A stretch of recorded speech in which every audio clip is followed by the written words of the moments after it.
van conectando. Gracias, Feli. Dale la bienvenida a todos los que se han conectado hoy día, acompañarnos en este webinar. Este mes, como ustedes saben, nos vamos turnando un mes comité científico, un mes directorio de ECHMI. Y bueno, en esta oportunidad quisimos conversar respecto a este tema tan relevante y que genera tantas dudas siempre en la práctica clínica y que tiene que ver con la nutrición del paciente crítico, ¿ya? Hay dudas, hay prácticas que muchas veces nosotros las hemos mantenido en el tiempo, ¿no es cierto? Y que a veces carecen de evidencia y otras sí están bien fundamentadas. Así que hoy día tenemos a un experto en el tema de nutrición que se ha dedicado a estudiar mucho al respecto. Ya, él es Felipe Sepúlveda, enfermero de la Universidad de Chile, diplomado en docencia universitaria en enfermería de la Universidad de Chile, magíster en bioética, también de la Universidad de Chile, y director del capítulo de enfermería de la Asociación Chilena de Nutrición Clínica, Obesidad y Metabolismo. ¿Ya? Así que qué mejor que Felipe nos pueda contar respecto de este tema. Y bueno, queda abierto el canal del chat para que ustedes puedan ir dejando sus preguntas para poder responderlas al final del webinar. ¿Ya? Así que darle la bienvenida a Felipe, agradecerle que nos acompañe en esta oportunidad y porque él siempre tiene una exposición de oro para compartir sus conocimientos con todos nosotros. Felipe. Gracias, Kita. Buenas tardes a todos y todas. Gracias por conectarse.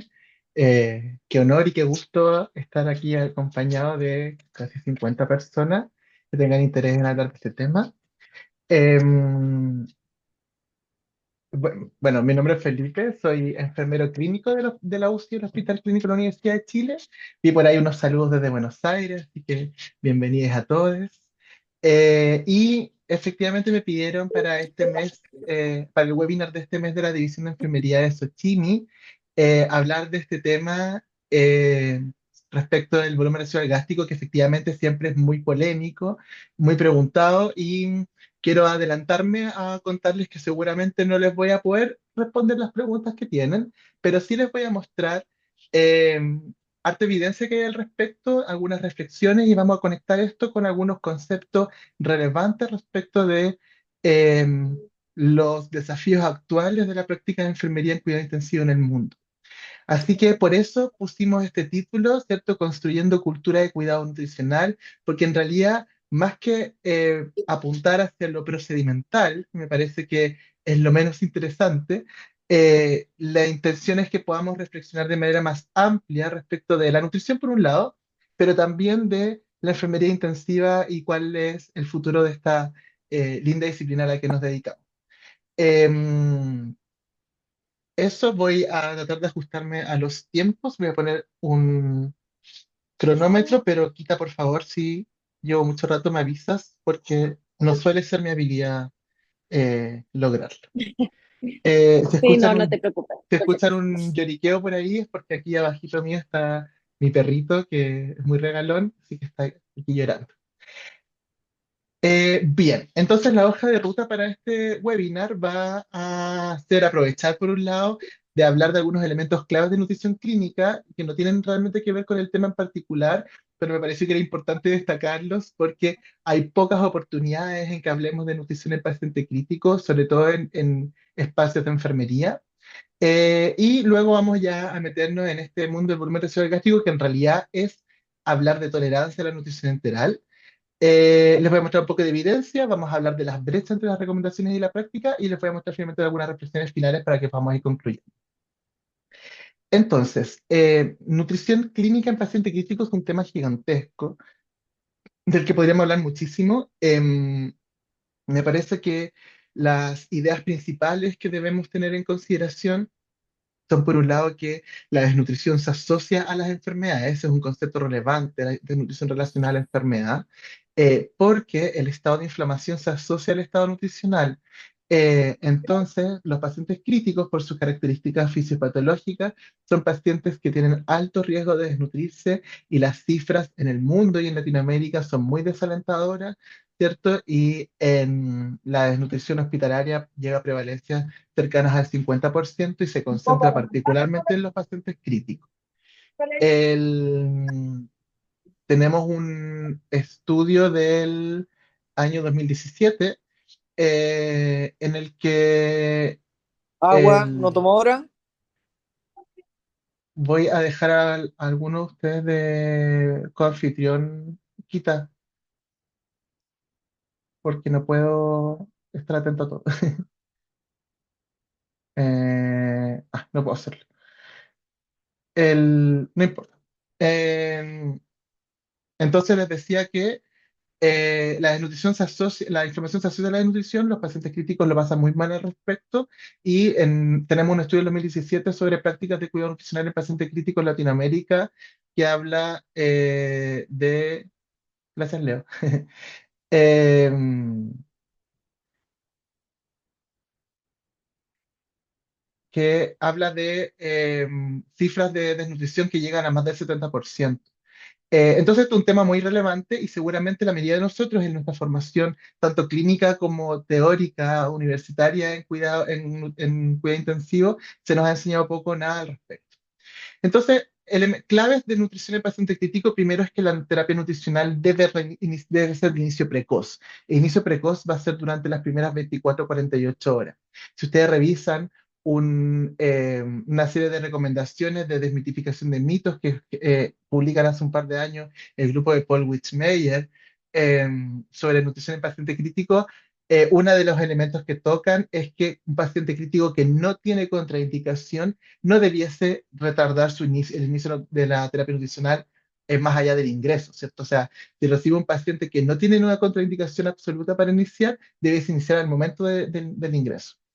La vía de administración en general va a ser la nutrición enteral intragástrica por varios motivos. Por lo tanto, el uso de sondas postpilóricas, la verdad es que tiene que ser en el caso bien seleccionado.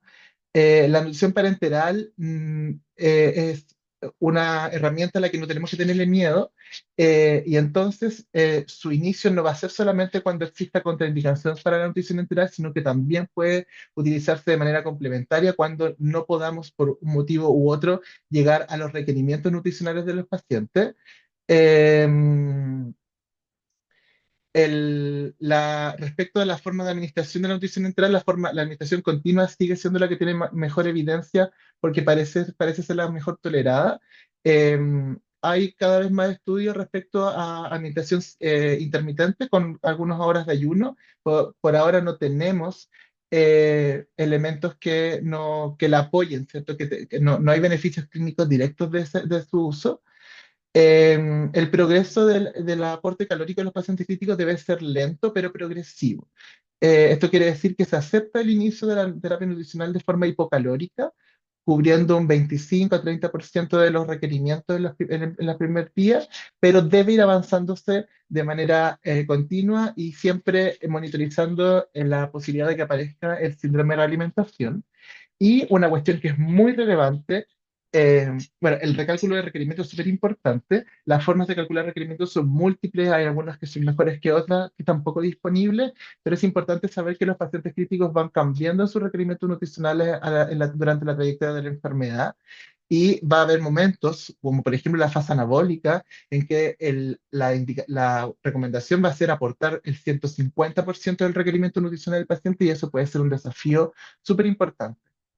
Eh, y una cuestión que es muy relevante para la enfermería es que debemos trabajar en avanzar en generar una gestión reflexiva de las indicaciones de ayuno. Los pacientes críticos, los pacientes hospitalizados en general, pero digamos que los pacientes críticos en particular pasan muchas horas en ayuno de manera injustificada. Así que, si bien este no es el objetivo de esta presentación, me gustaría que se queden con la idea de que siempre que un paciente esté en ayuno debemos preguntarnos por qué y buscar que esa razón esté bien justificada. Eh, y ahora metiéndonos de lleno en este tema, eh, es importante saber que la tolerancia a la nutrición enteral es un concepto que es complejo de definir y de hecho en la literatura pueden encontrar diversas definiciones. hay un artículo del 2021 que revisa precisamente este tema y encuentra más de 40 definiciones en la literatura y eso hace que las prevalencias de intolerancia también sean distintas, ¿cierto? Y así, dependiendo de la definición que se utilice, van a haber reportes de prevalencia de tan bajas como el 2% y otros tan altos como el 73%. Las definiciones que existen de intolerancia a la nutrición enteral en general en la literatura lo hacen respecto de el volumen residual gástrico, que va a ser el tema que vamos a tocar profundamente en esta presentación. Hoy día vamos a quedarnos con la idea de que parece que la utilización de este indicador es insuficiente para poder definir la intolerancia a la nutrición enteral. Otras definiciones utilizan la aparición de síntomas gastrointestinales, como por ejemplo la distensión abdominal, la aparición de vómitos, y hay otras que la definen según la adecuación nutricional, es decir, respecto del porcentaje de calorías que se administran a un paciente respecto del requerimiento. ¿Cierto? Sin embargo, la adecuación nutricional no está solo definida por la tolerancia, sino que también por las prácticas del equipo. Por eso es importante recordar que la desnutrición hospitalaria tiene un componente que es iatrogénico. Los equipos aportamos con nuestras decisiones clínicas a el detrimento del estado nutricional de nuestros pacientes. Por lo tanto, a veces vamos a tener baja adecuación nutricional, un paciente puede tener menos del 50% del aporte calórico diario que requiere, sin haber tenido intolerancia, solamente porque tuvo, por ejemplo, muchas horas de ayuno injustificado. De allí los ejemplos son múltiples.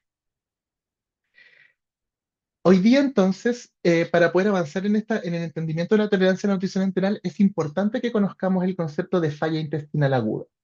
Es un concepto que se solapa con la intolerancia a la nutrición enteral, no es exactamente lo mismo, pero vamos a ver que la tolerancia a la nutrición enteral puede ser, la intolerancia en realidad puede ser una manifestación de la falla intestinal aguda. Y se define entonces esta falla intestinal aguda como cuando la reducción de la función intestinal por debajo del mínimo necesario para asegurar la absorción de macronutrientes, agua y electrolitos de tal forma que la suplementación intravenosa es necesaria para mantener la salud y o el crecimiento. Se clasifica en tres tipos, siendo la que más nos va a importar el tipo uno, que realmente es la falla intestinal aguda que aparece en el contexto de la patología hiperaguda, ¿cierto? Em, el tipo 3 en particular se refiere más bien a la falla intestinal que se hace más bien crónica y esos pacientes van a tener requerimiento, por ejemplo, de nutrición parenteral domiciliaria. Un gran ejemplo de eso son los pacientes que se les realizan cirugías con mucha resección intestinal, eh, cosa que la unidad de paciente crítico somos grandes productores. Eh, Hay scores diagnósticos para calcular la falla intestinal aguda, pero la verdad es que tampoco incluidos en la práctica clínica todavía. Y en su evaluación hoy día requiere tanto la búsqueda de sintomatología abdominal como la valoración de la tolerancia a nutrición enteral y otros elementos, entre ellos aparentemente las imágenes y la presión intraabdominal son algunos elementos importantes, pero tampoco tenemos mucha evidencia al respecto. Entonces acá se muestran a la izquierda los tipos de la clasificación de la falla intestinal aguda, em, que puede hacerse de distintas formas. Y a la derecha, me parece que es muy relevante que sepan que el manejo de la falla intestinal aguda es interdisciplinario y es multidimensional. Entonces, hoy día, la nutrición clínica es necesaria que se integre a nuestra mirada, ¿cierto?, reflexiva, cotidiana de los pacientes críticos, así como tenemos en consideración lo hemodinámico, la perfusión, la ventilación, lo neurológico, hoy día es importante que la nutrición también se integre en ese esquema de pensamiento. Entonces, por ejemplo, las buenas prácticas de analgesia, y allí derivada también la sedación basal en analgesia y un largo etcétera, van a impactar en la aparición de falla intestinal aguda porque una de las manifestaciones puede ser como un hilio. Por lo tanto, cuando tenemos un paciente que no tiene un adecuado manejo analgésico de forma multimodal y que tiene un alto requerimiento de opioides, eso puede aumentar el riesgo de desarrollo de falla intestinal aguda.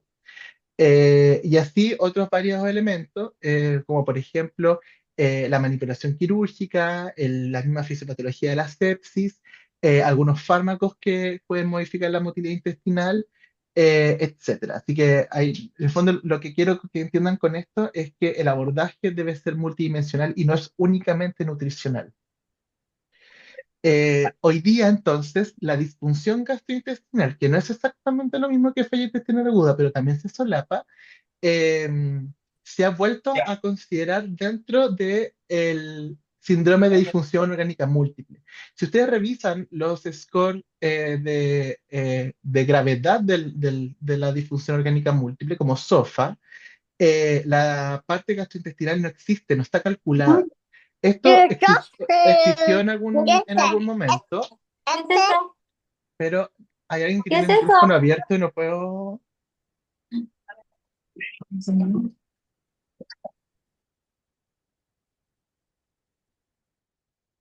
Ay, creo que puede. Felipe, aprovecha de dejarme como anfitrión, por favor, que de nuevo se desconfiguró esto para silenciar todos los micrófonos, porfa. Es que solamente me sale como hacer anfitrión. Ya, eso. Pero Gracias. no te puedo hacer anfitrión porque estoy compartiendo mi pantalla. No te preocupes, lo solucionamos. Gracias, no te preocupes. Em, sigo entonces. Entonces, los scores, la disfunción gastrointestinal no existía en los scores de disfunción orgánica múltiple iniciales, no porque no exista la disfunción gastrointestinal dentro de la disfunción orgánica múltiple, sino porque es difícil de objetivar, y eso fue la crítica que se le hizo inicialmente. Entonces, se ha trabajado en los últimos años en tener scores diagnósticos o score de difusión gastrointestinal, y hace algunos años se propuso este score que se llama GITS, el 2021, que se genera a través de un estudio prospectivo multicéntrico gigantesco sobre síntomas gastrointestinales y biomarcadores en pacientes críticos. La gracia del GITS, que se ha estado probando en los últimos años, no está muy metido en la práctica clínica todavía, pero existe sí en el mundo de la investigación, es que cuando se ha comparado su capacidad de predecir la mortalidad, esta capacidad es relativamente similar al SOFA. Entonces su uso tiene utilidad clínica, ¿cierto? Y además, cuando se ha utilizado el SOFA en conjunto con GITS, esto ha permitido que el SOFA tenga mejor predicción de la mortalidad que usándolo solo. Entonces, ¿a qué quiero llegar con esto? Quiero que entiendan que dentro de la disfunción orgánica que viene con la patología crítica, como por ejemplo la sepsis, la disfunción gastrointestinal también sucede, ¿cierto? Así como sucede la disfunción neurológica, hematológica, hepática, hemodinámica, respiratoria, etcétera, también sucede la disfunción gastrointestinal, y esto hace que muchas veces lo que vamos a ver o vamos a interpretar como intolerancia a la nutrición enteral es en realidad la manifestación fisiopatológica de la gravedad de la enfermedad. Y seguramente score diagnósticos, score de evaluación de gravedad como GITS van a empezar a incluirse en la práctica clínica en los próximos años. Aquí les muestro a la izquierda una clasificación más o menos antigua de la disfunción gastrointestinal, y a la derecha está el GITS, que es una forma más operacional de poder calcular. Entonces, los conceptos de falla intestinal aguda y de disfunción gastrointestinal van a estar habitando, ¿cierto? Cohabitando este problema de la tolerancia a la nutrición enteral. Y hoy día, uno de los problemas respecto de este tema es que la única forma en que lo evaluamos es a través del volumen residual gástrico. Y seguramente esto tiene que ver con que el volumen residual gástrico tiene una particularidad que a los equipos de cuidado intensivo y particularmente a los enfermeros nos es muy cómoda, que es medible, ¿cierto? Se le puede asignar un número, y ese número se puede ir evaluando en el tiempo. Me Digo esto porque me parece que una de las cosas que tenemos que empezar a conversar es cómo los equipos nos relacionamos con la incertidumbre, ¿cierto? La incertidumbre es parte no solamente el cuidado intensivo, sino que es parte realmente de todo trabajo en salud. Em, y creo que el desafío que nos pone eh, lidiar con la incertidumbre nos va a llevar a mejores prácticas en cuestiones tan importantes como, por ejemplo, puede ser este tema, pero también otros como la humanización Cargador. del cuidado, la inclusión familiar, los cuidados paliativos, etcétera. Entonces, hoy día es importante saber que existen signos clínicos de tolerancia a la nutrición enteral que son más o menos obvios, ¿cierto? Como un poco de perogrullo, pero que son súper relevantes.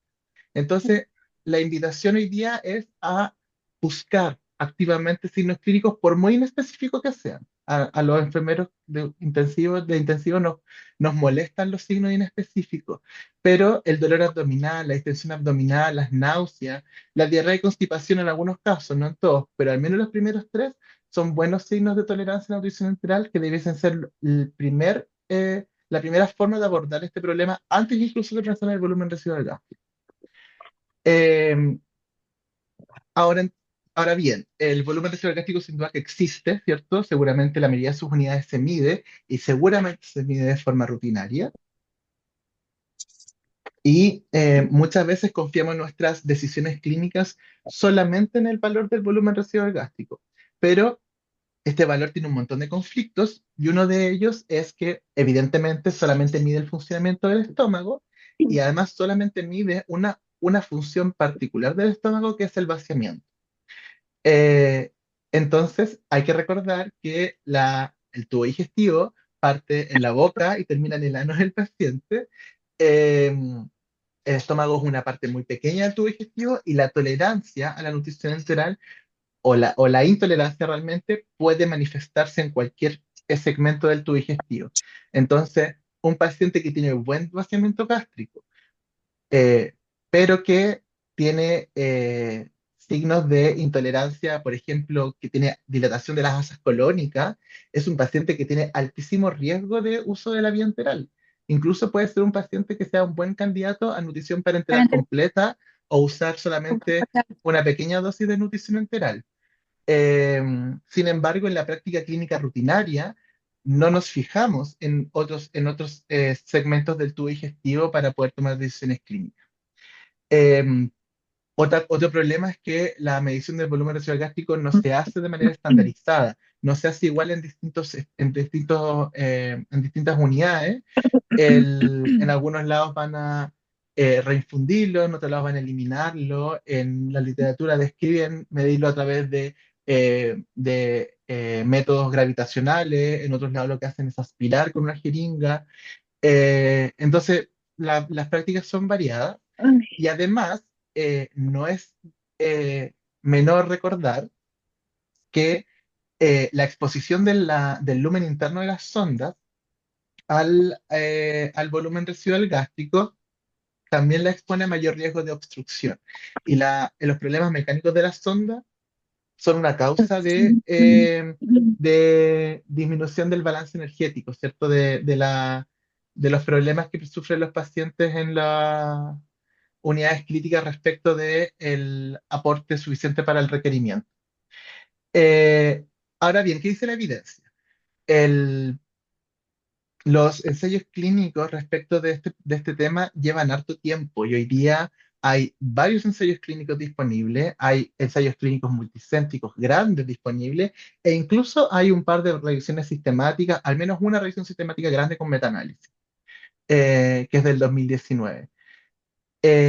Y lo que han hecho estos ensayos han sido distintas cosas. Primero, lo que más se ha estudiado es qué pasa cuando se deja de medir. Y se ha comparado entonces dejar de medir, o sea, no medir nada, ¿cierto? Versus la práctica tradicional que es medirlo de manera rutinaria. Y los outcomes que se han buscado para hacer la comparación han sido los outcomes que en general a los enfermeros nos ponen nerviosos, ¿cierto? Que son particularmente la broncoaspiración. ¿Cierto? La posibilidad de la aspiración de contenido gástrico define un montón de prácticas en enfermería y no siempre de manera justificada. Yo llevo harto rato diciéndolo y lo voy a decir aquí también, que me parece que le tenemos un miedo desmedido a los eventos de aspiración, sobre todo en las unidades de cuidado intensivo, cuando tenemos tantos pacientes que tienen dispositivos de vía aérea avanzados que en teoría deben tener un CAF funcional para poder utilizarlos y que entonces, si tienen la vía aérea protegida con un CAP funcional, por mucho que los pacientes vomiten, la posibilidad de aspirar masivamente contenido gástrico es imposible. Em, pero bueno, esto se ha hecho varias veces y lo que han mostrado estos estudios es que cuando se deja de medir volumen residual gástrico, los pacientes no aspiran más, no se mueren más, ni tampoco tienen más neumonía asociada a la ventilación mecánica. El único outcome que puede aumentar en su prevalencia es los episodios de vómito. Pero voy a volver a recalcarlo, los episodios de vómito no significan necesariamente episodios de aspiración. También se han hecho estudios respecto del valor de corte del volumen residual gástrico, porque van a encontrar distintas prácticas en el mundo, ¿cierto? Y la verdad es que cuando se han comparado, por ejemplo, volúmenes de 200 versus 500, tampoco ha habido diferencia en términos de complicaciones gastrointestinales o respiratorias, ni tampoco outcomes que son muy relevantes para el cuidado intensivo, me parece a mí que un poco reduccionistas, pero que se utilizan mucho, como la estadía en hospitalaria, estadía en UCI y la mortalidad. Se critica en general de estos estudios que las muestras que han utilizado son pacientes que ya tienen instaurada la nutrición enteral, o sea que no están ni iniciando ni en progreso. Y eso puede tener un detalle, ¿cierto? Que hay que dejarlo ahí con un pequeño asterisco. Eh, y ciertamente la mantención de esta práctica tiene que ver con la objetivación de un valor, ¿cierto? Entonces, hoy día, parece que de lo que tenemos más o menos claridad, pueden realizar varias recomendaciones y van a llegar a, a la misma conclusión, es que la medición rutinaria del volumen residual gástrico parece que no es razonable. Tiene más, por un lado, porque arriesga mayores episodios de obstrucción, eh, hace que tomemos malas decisiones clínicas porque hay un problema de base y es que tenemos poca formación en esta temática. Y además, y no es menor, eh, hacer actividades que no tienen beneficio es ocupar tiempo de enfermería, sea tiempo de enfermero o tiempo de técnico, pero tiempo de cuidado de manera muy poco eficiente, siendo que hay un problema transversal en el mundo respecto de las dotaciones de enfermeros, los ratios enfermero-paciente y la sobrecarga laboral, ¿cierto? Si ustedes buscan barreras para distintas cosas, cuidados paliativos, movilización temprana, buenas prácticas de sedación. Estoy hablando de puros temas que a mí me interesan. em, la sobrecarga laboral es un elemento común. Entonces, me parece que hoy día tenemos la responsabilidad de trabajar por disminuir al máximo la utilización ineficiente del tiempo de cuidado. Entonces, también habla harto de darle valor a nuestro propio trabajo. Ahora bien, como por las características de las muestras de los estudios que les contaba, puede que el volumen residual gástrico tenga una utilidad, pero la tiene en momentos específicos. ¿Cuándo puede tenerla? Cuando, por ejemplo, aparecen signos clínicos de intolerancia. Si un paciente aparece con distensión abdominal que no tenía anteriormente, quizás ese es un buen momento para decidir medir volumen residual gástrico por una vez o programar hacerlo una vez y hacerlo después en 12 horas más o en 24 horas más. Pero la diferencia de eso es que requiere evaluación clínica y requiere formación, ¿cierto? Lo que hacemos hoy día en la práctica es hacerlo porque hay que hacerlo. Eh, Hay algunos momentos del progreso de la terapia nutricional en que también el volumen residual gástrico puede ser relevante, como por ejemplo al inicio de la terapia nutricional, cuando se progresa en el aporte calórico, cuando se cambia la fórmula, etcétera. Cuando hay un evento clínico importante, como por ejemplo una cirugía. En los pacientes quirúrgicos hay un poco más de evidencia respecto a la utilidad del volumen residual gástrico como un indicador de ilio, pero no es el único. De cualquier forma, si es que se decide utilizar la medición rutinaria del volumen residual gástrico, nunca debiésemos utilizar valores de corte menores a 500 en una sola medición. Hoy día la mayoría de las guías han dicho 500 ml en 6 horas, para tener claridad que si medimos cada 24 horas y hay 500 ml en una sola medición, la verdad es que parece que tampoco es tanto. Pero en 6 horas, 500 parece un buen valor de corte para pensar en alguna intervención mayor, como por ejemplo disminuir la velocidad de la nutrición enteral o suspender. Eh, y las intervenciones siempre tienen que primero enfocarse en el vaciamiento gástrico más que en la suspensión de la nutrición enteral. O sea, a veces la verdad es que solamente hacen falta prokinético, disminuir el requerimiento de Sí, opioides y no muy necesariamente chato. suspender la nutrición enteral. Y Ya, no hay que olvidar que el POCUS, la sí, ultrasonografía al borde de la cama, es una posibilidad hoy día en sí, nuestras unidades. ¿Voy a decir de por par de personas? Eh, entonces, el- les voy a hablar más sobre la ultrasonografía inmediatamente. Una pregunta que pienso que cualquiera me haría hoy día es preguntarme si es que hay que reinfundir o no el volumen residual gástrico. Y también estoy seguro que las prácticas que hacen en sus unidades deben ser distintas, ¿cierto? Algunos deben reinfundirlo y otros deben eliminarlo. Eh, y lamentablemente no tengo una respuesta al respecto porque tenemos una publicación relativamente reciente, es una revisión sistemática, que se hizo esta misma pregunta. ¿Es mejor devolver el volumen residual gástrico o eliminarlo? En esta revisión sistemática solamente encontraron 4 estudios para el análisis que tenían en total analizaron a 314 pacientes, y los outcomes que buscaron fueron distintos. Algunos fueron el volumen residual gástrico a las 48 horas, el, la, mm, el valor promedio de la calemia, los episodios de vaciamiento gástrico enlentecido, la incidencia de neumonía aspirativa, los episodios de náusea y la diarrea. Sin embargo, en ninguno de estos pocos ensayos controlados hubo diferencias significativas en ninguno de los outcomes. Sin embargo, son pocos ensayos, eh, el N de pacientes es bajo y hoy día todavía nos hacen falta mayores estudios con mejor diseño metodológico. Entonces aquí hay un llamado a trabajar en enfermería, en la investigación de estos temas para poder dar esta respuesta. Hoy día no es posible hacer una recomendación, porque intuitivamente yo podría pensar que reinfundirlo es lo más lógico, dado que el volumen residual gástrico tiene también enzimas necesarias para la digestión y qué sé yo, pero si me preguntan cuál es la fundamentación empírica de esa recomendación, la verdad es que no la hay. Entonces, diría que intuitivamente yo opinaría que hay que reinfundirlo, pero en la práctica parece que no hay diferencias en utilizar una forma o la otra. De todas formas, la recomendación inicial es no medir rutinariamente.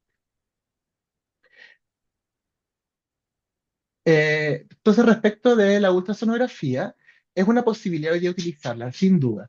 Eh, y quería mencionarlo porque en el fondo, medir volumen residual gástrico no tiene que ser necesariamente aspirar a través de la sonda, sino que hoy día la utilización de un ecógrafo y la medición con ciertas características anatómicas del diámetro del antro gástrico permite calcular el volumen residual gástrico sin tener que sacarlo del estómago. Eh, Creo que es una posibilidad, pero dado que el volumen residual gástrico eh, es un indicador, es un valor que no ha demostrado mejorar los resultados o mejorar la calidad del cuidado, hacerlo a través de la aspiración o hacerlo a través del uso de un ecógrafo tiene el mismo problema, y es que es lo que voy a mencionarles al final de presentación, lo que hoy día se conoce como cuidado de bajo valor.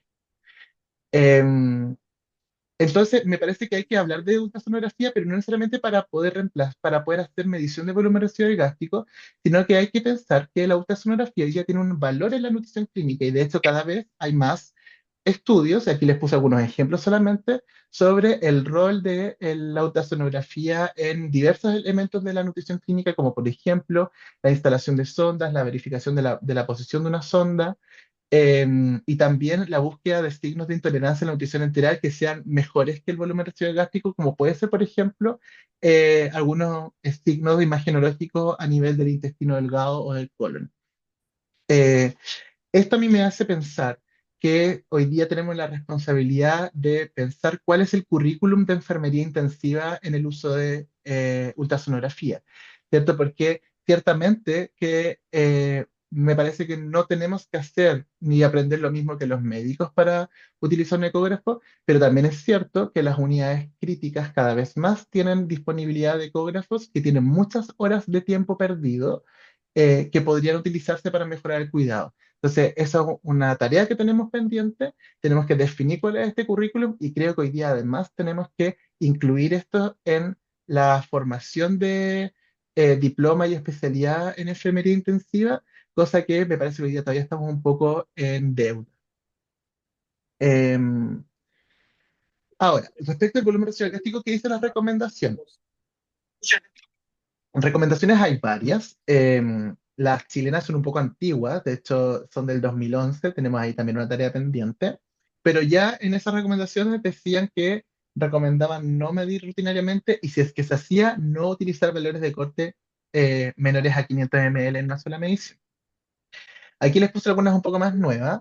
En las guías de la Sociedad Europea de Medicina Intensiva del 2017 hablan ahí en la pregunta 21 de que la medición de volumen residual gástrico no es el gold standard y que hay métodos alternativos, como por ejemplo la ultrasonografía, que podrían ser aplicados para el diagnóstico de el enlentecimiento del vaciamiento gástrico.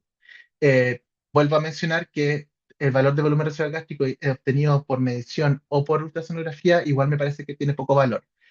Entonces ellos ya sugieren en la recomendación que eh, no, no retrasar la nutrición enteral con volúmenes residuales gástricos menores a 500 ml en 6 horas.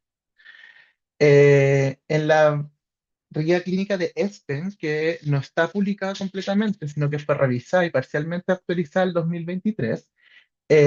Tampoco se refieren de manera tan específica a esto, pero sí en las consideraciones clínicas para pensar en el retraso del inicio de nutrición enteral, hablan del volumen residual gástrico y hablan de volúmenes residuales gástricos mayores a 500.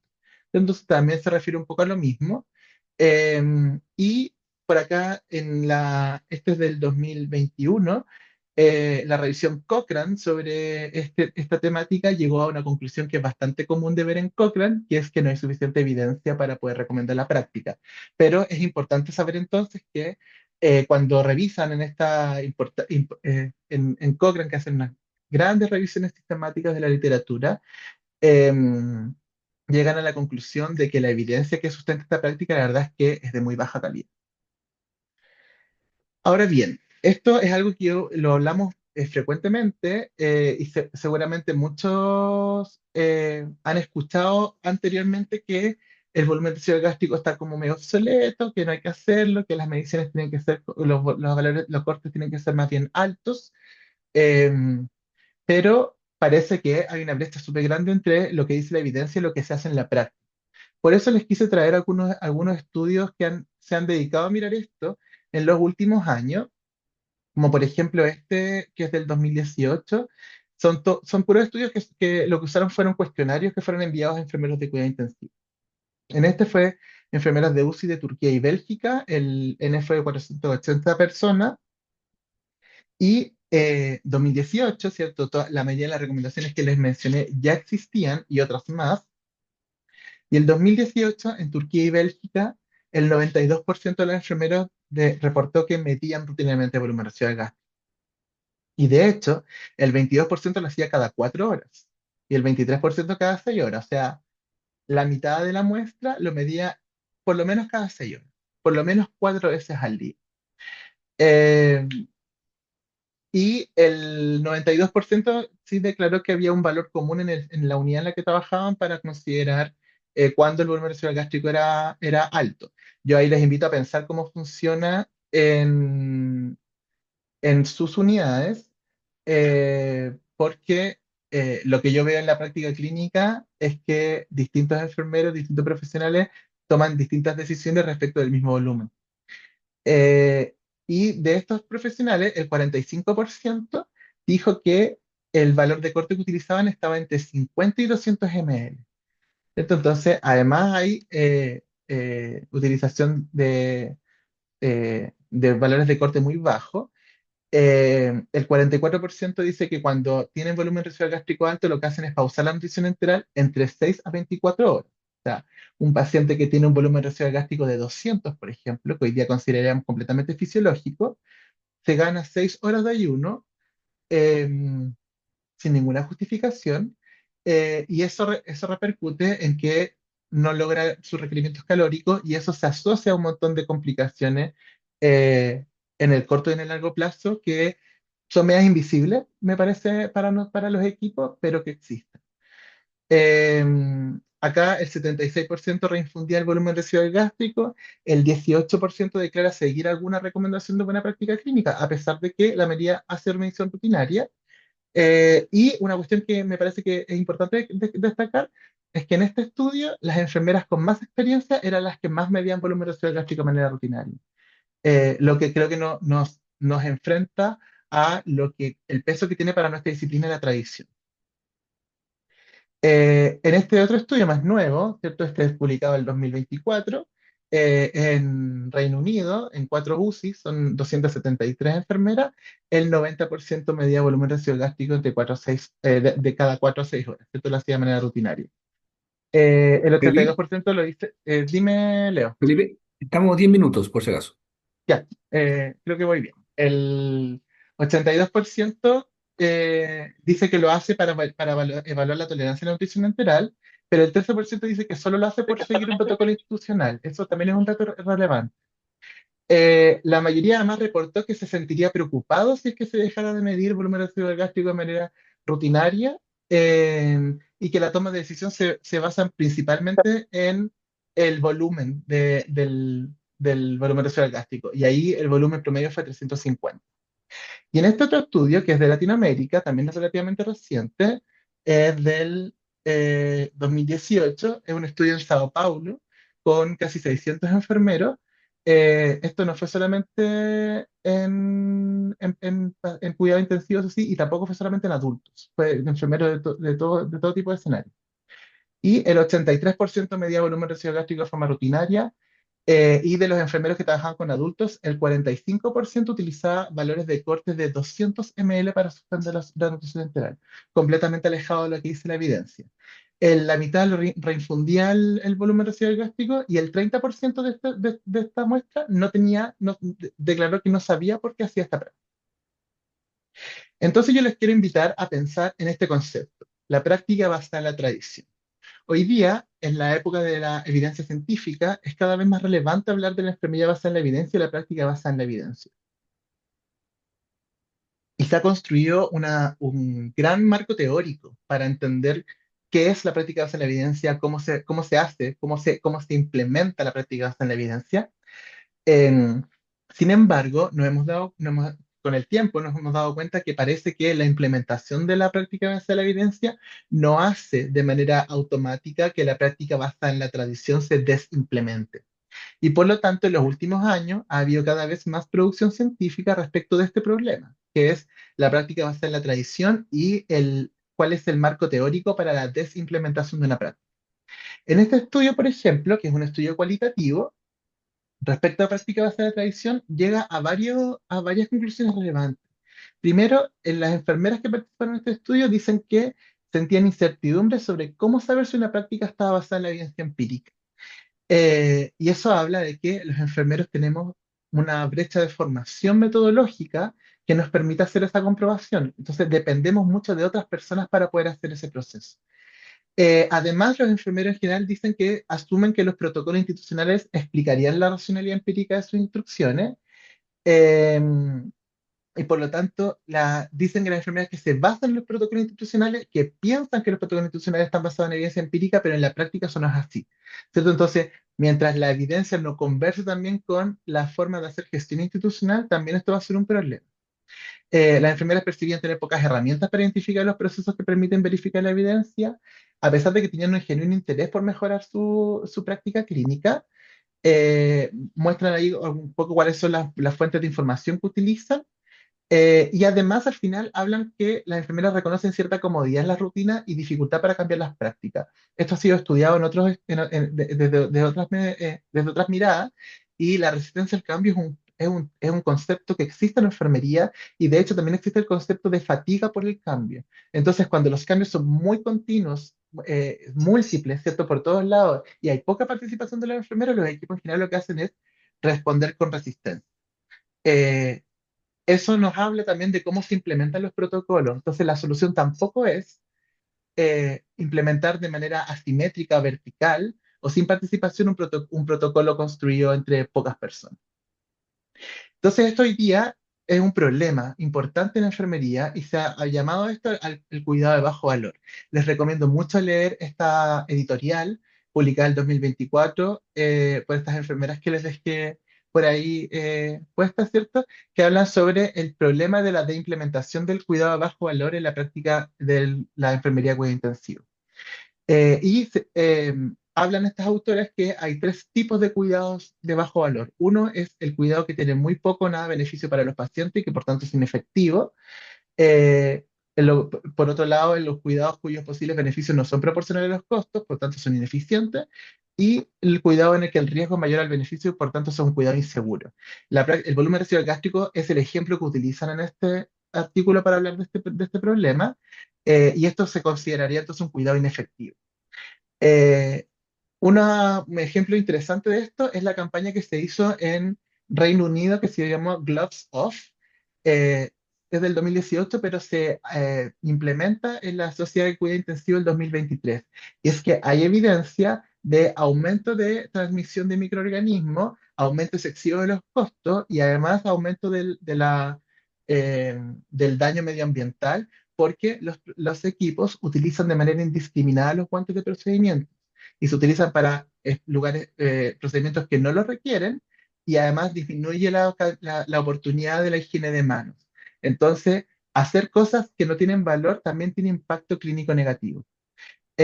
Hoy día la práctica se ha comportado de manera acumulativa y no sustitutiva. O sea, la evidencia hace que cada vez parece que tengamos que hacer más cosas, pero también tenemos que pensar en cuáles son las cosas que hemos hecho históricamente y que tenemos que dejar de hacer. ¿Y cómo se hace eso? Parece que no es solamente implementando evidencia, sino que también es pensando en cómo se hace la desimplementación. Y esto requiere de revisión de procesos cognitivos de toma de decisiones. Esto es un llamado a investigar respecto a estos temas, los procesos para desaprender y los procesos de sustitución. La evidencia sugiere que la práctica basada en la evidencia toma 17 años para la implementación completa de una práctica basada en la evidencia, pero también se presume que la desimplementación de un cuidado de bajo valor seguramente va a tomar más tiempo que eso.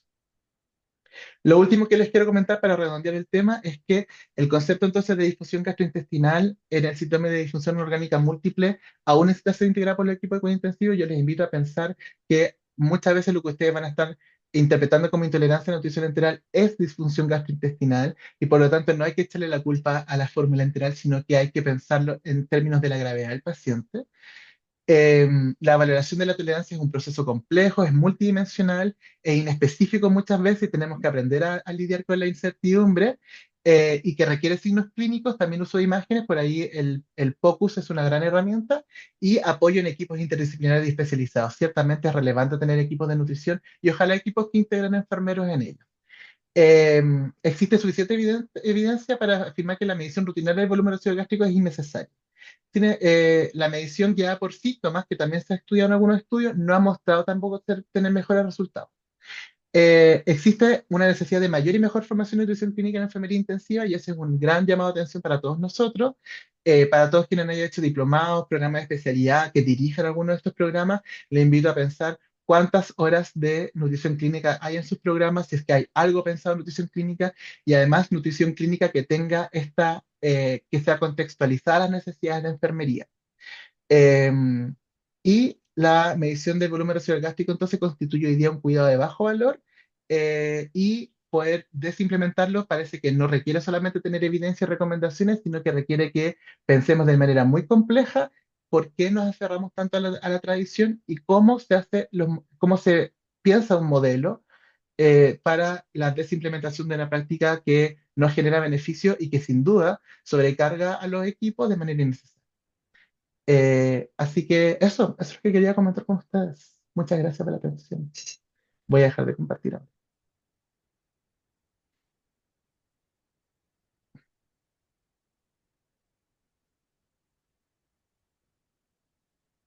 No, Felipe, Dime. no sé. Eso, muchas gracias por tu presentación. Apague la cámara porque mi internet está muy especial hoy día más que nunca.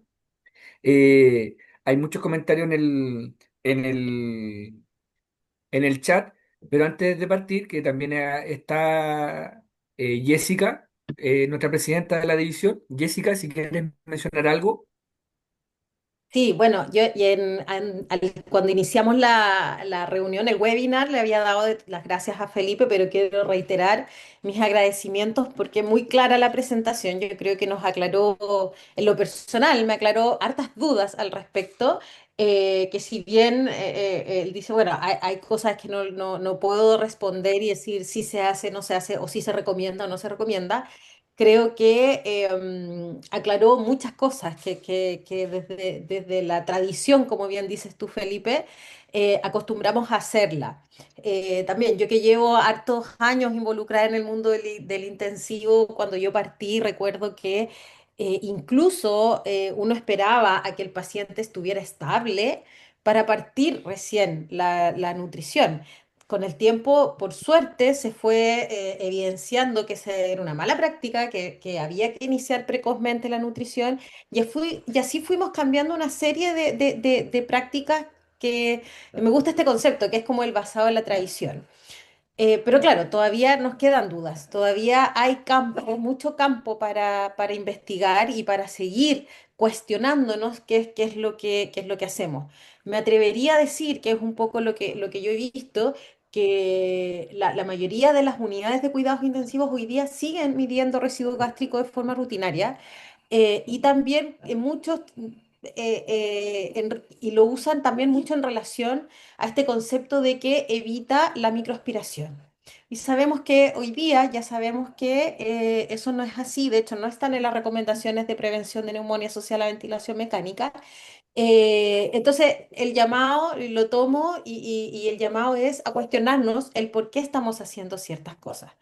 Y tenemos evidencia, no tenemos evidencia, sí, mi amor, se recomienda, no se recomienda. Entonces, el llamado es ese, cuestionémonos qué es lo que estamos haciendo e investiguemos. Tomemos digamos, atrevámonos a investigar y a hacernos esas preguntas. Así que eso, le dejo el paso, bueno, el paso a Leo porque hay hartas preguntas en el chat, es un tema que genera bastante interés.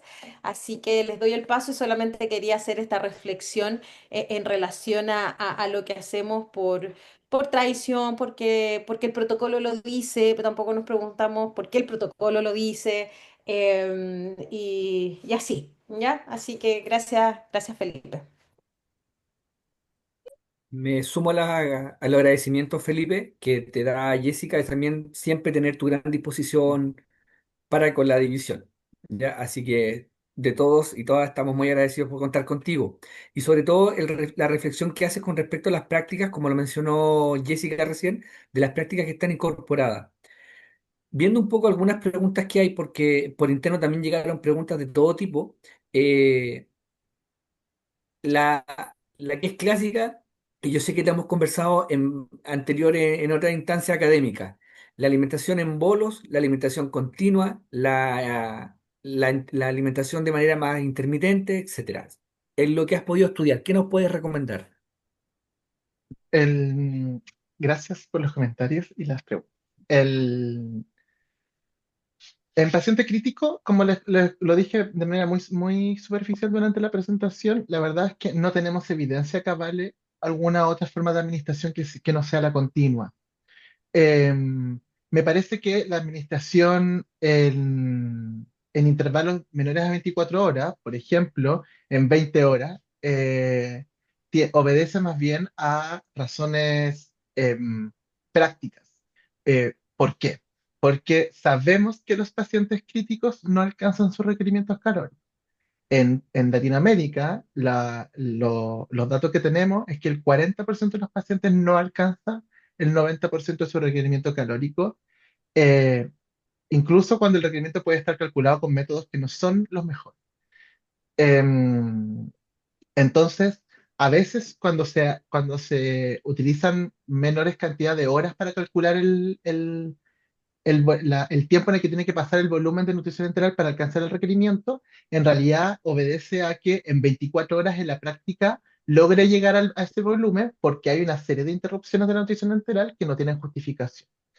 Entonces, creo que esa ha sido una estrategia que han utilizado algunos equipos para, en el fondo, saltarse este problema, pero esa estrategia no se tapa los ojos a el problema real, que son las interrupciones innecesarias de la nutrición enteral. Es un tema que María Luisa Fuenzalía, que está por ahí conectada, y yo hemos hablado múltiples veces en muchos espacios, y hoy día la verdad es que la mayor parte de las veces en que ustedes hacen o le piden a alguien que le ponga el dedo en el botón de parar de una bomba de nutrición enteral, diría yo que en el 90% de los casos eso está injustificado.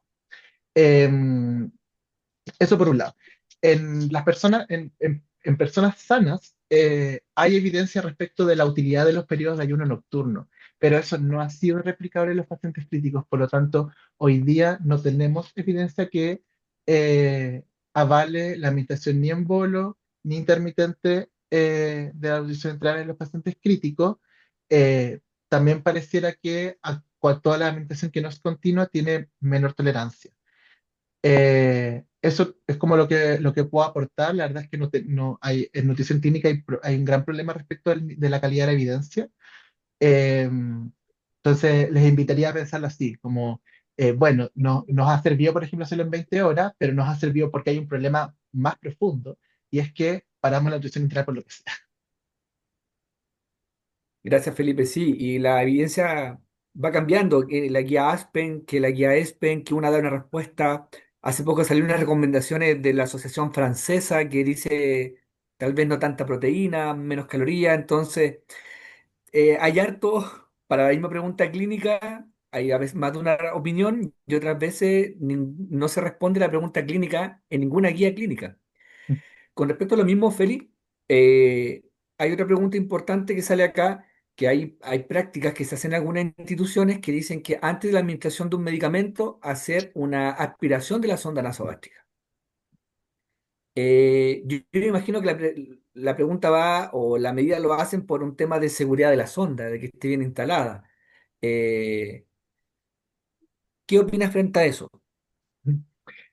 Creo que eso también abre un tema gigantesco del que hay que hablar, falta mucho hablar, sobre las prácticas relacionadas con los accesos enterales.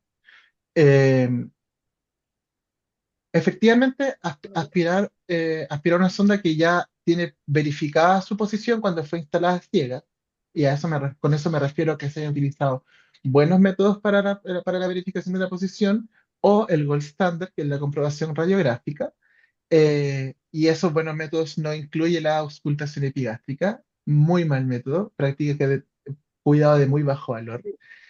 Em, entonces, la aspiración de la sonda efectivamente puede considerarse un signo de un método de comprobación de la posición. Y la recomendación que hoy día hacen la Asociación Americana de Enfermeras de Cuidado Intensivo, que son las que levantan el 2009 y luego el 2016 la alerta clínica sobre el problema de la verificación de la sonda, eh, es que la verificación se haga cada 4 horas. Ahora, eso no quiere decir que se tenga que aspirar la sonda cada 4 horas, sino que significa que hay que elegir un método para hacer cada 4 horas. Y un buen método puede ser mirar a cuántos centímetros está la sonda. Entonces, si una sonda está instalada a ciegas, comprobado radiográficamente, registrado que quedó a 55 centímetros y con eso está en la posición ideal de donde tiene que estar, y cuando voy a administrar un medicamento sigue a 55 centímetros, eso es un método, es un buen método de verificación. Eh, por lo tanto, la práctica podría hacerse o no. Un poco llego a eso. El, Porque en el fondo, cuando hablamos de volumen residual gástrico, nos referimos a la aspiración del volumen del estómago para evaluar cuánto volumen tiene y tomar una decisión al respecto.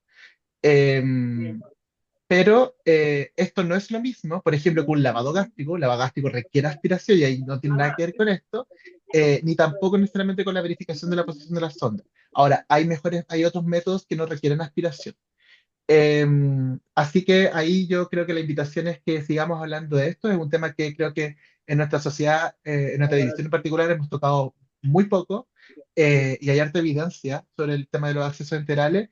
Y seguramente si les pregunto a la mayoría de las personas que están aquí conectadas, todavía hay sondas que son de materiales que no son los indicados, todavía no todos los centros tienen conexión segura de nutrición enteral. Y ciertamente diría yo que la mayor parte de las veces se utilizan métodos de cálculo de la longitud, métodos de inserción, métodos de verificación y métodos de fijación de la sonda que son más bien basados en la tradición y no basados en evidencia. Eso, lamento lo poco concreta de la respuesta. Felipe, entonces, con respecto a tu pregunta y poder sacar algunos tips, eh, y también y hacerlo como cruzada. Yo creo que como Xochimilco, o como división, podríamos hacer la cruzada y a nivel del país de que la sonda sea un control, mantener el gol estándar en todas las unidades de cuidado intensivo del método de certificación de la correcta instalación, ya, a través de la radiografía, que es un poco Mm. difícil, pero quizás puede ser una cruzada. Ahora todos hablamos de humanización, que antes era pensar, impensado era hablarlo, ahora ya está incorporado en nuestro ADN prácticamente. Y también de a poco ir eliminando las sondas de PVC para la alimentación de pacientes. Quizás esas podrían ser dos grandes cruzadas que podríamos hacer y replicar y eh, llevar el testimonio a todas las UCI del país. Sí, creo que ahí sería bien útil que como división quizás nos pongamos esa meta, un comunicado, una toma de posición respecto a algo. Como les decía, este tema existe hace mucho tiempo. La enfermera norteamericana hicieron la alerta en 2009, la volvieron a hacer hace casi 10 años. En Chile no tenemos ningún dato, tenemos que trabajar en eso, pero seguramente si tuviéramos datos de prevalencia, datos estadísticos sobre prácticas de cuidado nutricional, estoy muy seguro que sobre el 90% de las unidades críticas de nuestro país hacen todas estas malas prácticas que están muy mal recomendadas y que corresponden a cuidados de bajo valor. ¿Cierto? Que utilizamos tiempo, eso me parece que es súper importante. Utilizamos tiempo en meterle aire a una sonda para auscultarla en el epigastrio, a pesar de que no tiene ningún valor clínico. Utilizamos tiempo para medir el volumen de residual gástrico para tomar una decisión clínica que va a ser mala, y no utilizamos el tiempo de enfermería en cosas que sí tengan gran valor, como por ejemplo la disminución de la sedación, el retiro de las contención mecánica, que es el masaje abdominal. El masaje abdominal tiene harta evidencia sobre su utilidad.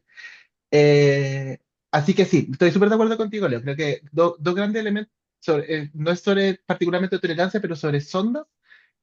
Seguramente las dos cosas que hay que saber muy bien es el material de la sonda. Yo hoy día todavía es muy común ver pacientes con sondas de PVC, eh, que tienen indicación de cambio cada 7 días, si es que se utilizan, y son sondas que están pensadas para el vaciamiento gástrico y no para la alimentación y nutrición enteral, y que el material puede incluso interactuar con varios fármacos que son de uso rutinario en las unidades de paciente crítico. Así que sondas de poliuretano o silicona, ojalá poliuretano. Diría yo que en segundo lugar, las guías no hay que guardarlas, hay que botarlas. Eso también es una práctica que veo constantemente. Y lo tercero, y quizás lo más importante, son los métodos de verificación. Porque nos sigue pareciendo que la alteración de zona nasogástrica es un procedimiento inocuo, que no le pasa nada a nadie. Yo lo he hecho siempre, esto lo he escuchado de enfermeros, incluso de expertos en terapia nutricional. Yo siempre lo he hecho así, siempre lo he puesto a 55 centímetros y nunca he tenido un problema. Bueno, en Chile se murieron 2 pacientes el año pasado. No, eso no pasó ni en el otro lado del mundo, ni hace 20 años. Entonces, eso pasa aquí y ahora y sigue pasando. Y lamentablemente los hospitales esperan a tener eventos muy trágicos para tomar decisiones. Y este evento, los problemas relacionados con la posición de la sonda son considerados por la Agencia Británica de Calidad como un never event. O sea, ¿qué quiere decir esto? Que hay suficiente evidencia y disponibilidad de insumos para que esto no suceda nunca, pero sigue sucediendo. Una última pregunta, por honor al tiempo, también clásica. Eh, suspender la, Necesario suspender la nutrición varias horas antes de un procedimiento, como la IDATAC, extubaciones programadas, entre otras. La típica, la aspiración del kine. Mm. No sé si está la María Luisa por ahí, sí está. Lulu, si quería hablar, voy a hacerlo. Bueno, este es un tema gigante. La interrupción de nutrición enteral es un tema que hemos estado conceptualizando con la Lulu hace mucho rato y es una presentación larga que tenemos por ahí, que hemos hecho en varias partes. Y se separa todo este problema en distintas causas de interrupción. Entonces tendría que dar respuestas distintas para cada uno de los ejemplos que dio el Pablo. Pero voy a hacer. Salida Eh, TAC, respec- salida TAC. Respecto de los exámenes imaginológicos, en un paciente, en eso no tengo ninguna duda que la indicación de ayuno está siempre injustificada. Hoy Exacto. día, primero el ayuno para el examen imaginológico tenía su justificación en el uso de contraste endovenoso. Por lo tanto, exámenes sin contraste nunca han requerido ayuno, eso es una mentira. Y segundo, los contrastes endovenosos que se utilizan actualmente tienen porcentajes de náuseas y de vómitos que son menores al 0,05%. Es tan poco que hoy día el Colegio Americano de Radiólogos recomienda eliminar la rectificación de ayuno incluso en los pacientes ambulatorios. Entonces, en un paciente crítico que no está comiendo sólido, ¿cierto? Tiene una fórmula enteral que no es un líquido claro, pero tampoco es un sólido. Tiene una sonda, seguramente tiene una sonda intragástrica que me permite vaciar el estómago si es que tengo mucho miedo. Y además, seguramente tiene un dispositivo de vía aérea que tiene un CAP funcional, la indicación de ayuno es completamente justificada. En el caso de la extubación, que fue lo otro que puso el Pablo, em, también da mucho miedo, ¿cierto? Hoy día disponemos de un gran ensayo publicado en 2023 en Lancet, es un ensayo francés, con 1.000 pacientes por grupo, en que el problema metodológico es que es un ensayo de no inferioridad, eh, pero es un problema que se repite mucho en nutrición clínica y no tenemos otro estudio más grande disponible en el mundo. Dos grupos de pacientes, 1.000 por grupo. A un grupo se le suspendió la nutrición enteral 6 horas antes de la extubación y al otro se le mantuvo hasta el momento de la extubación. Y compararon cuáles eran los outcomes que nos dan miedo, ¿cierto? Que la mortalidad, la reintubación, la neumonía, qué sé yo, sin ninguna diferencia. Y nuevamente, lo más probable es que el paciente tenga una sonda intragástrica.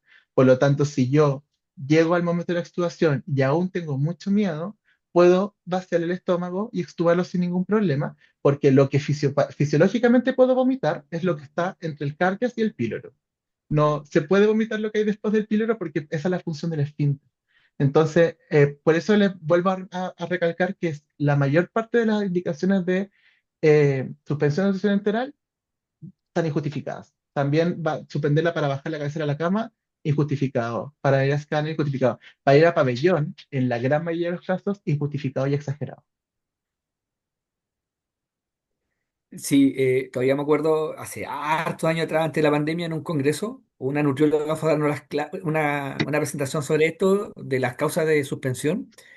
La doctora Papa Prieto, que era activa asociada de la Sochimi también como nutrióloga, y quedamos todos en shock cuando nos mostró la necesario que era la suspensión.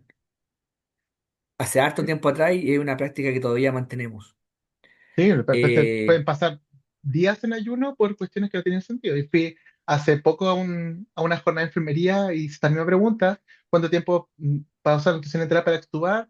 Podían ser 2 horas, 1 hora, 6 horas, pero cuánto tiempo se demoran en reiniciar después de la extubación, eso puede alargarse hasta 12, 24 horas, porque se percibe como inocuo. Pero el que se lleva el resultado, el problema del déficit calórico, sobre todo a largo plazo, es la persona que estamos cuidando. sí, bueno. Reiterar las gracias a Felipe. Hay varios comentarios por interno, también llegaron varias preguntas. Son muchas de residuos, de la sonda misma, de los accesos enterales. Ni siquiera hablamos de los sistemas de seguridad ENFIT actualmente. Y es bastante complejo, es un tema que podríamos dedicar y por eso la división hacia las jornadas de nutrición ya lleva 2 jornadas por año. Este año por temas de tiempo no se pudo reorganizar, pero con una alta convocatoria, ¿ya?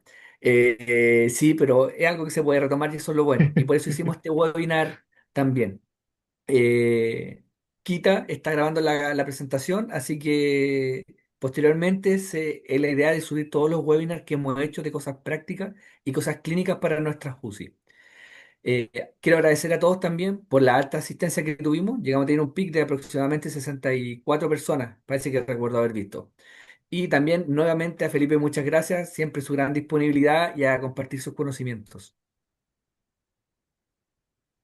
Eh, no sé, Quita, ¿quieres decir algo? Me despido. Sí, no, Quita va a decir algo que me quedé Sí, leyendo yo un quería, comentario. Saludos hasta de Buenos, hasta de Argentina. no, yo Sí, quería, lo vi. bueno, reiterar los agradecimientos. Felipe, lo sé que tenemos pendiente la jornada de nutrición, créeme, pero de verdad que este año fue heavy, pero esperamos poder retomarla 2026, ¿ya? Así que ahí vamos a estar en conversaciones con Felipe. Y bueno, los invito les agradezco que hayan podido conectar, pero también los invito a conectarse a las instancias que tenemos para conversar respecto a este y otros temas, porque precisamente es acá donde también compartimos tanto experiencias como la evidencia y podemos reflexionar en torno a estos tópicos que son tan interesantes de intensivo y que nos involucran directamente a nosotros como enfermeros y enfermeras. ¿Ya? Felipe quedó grabando el webinar porque Sí, quedó de anfitrión, así que ahí yo te lo voy a pedir por interno para poder subirlo. Si es que Felipe nos autoriza, lo podemos subir al canal de YouTube para que esté disponible para que todos lo puedan ver. sí, ¿Ya? por Así que supuesto. muchas gracias de nuevo. Gracias a Sí, todos los muchas que se gracias. conectaron. Sí. Nos vemos Y entonces. gracias, Felipe. Nos vemos. Chao, que Y tengan chao buena a todos. noche. Muchas gracias a Chao a todos. todos. Estamos en contacto. Nos vemos pronto.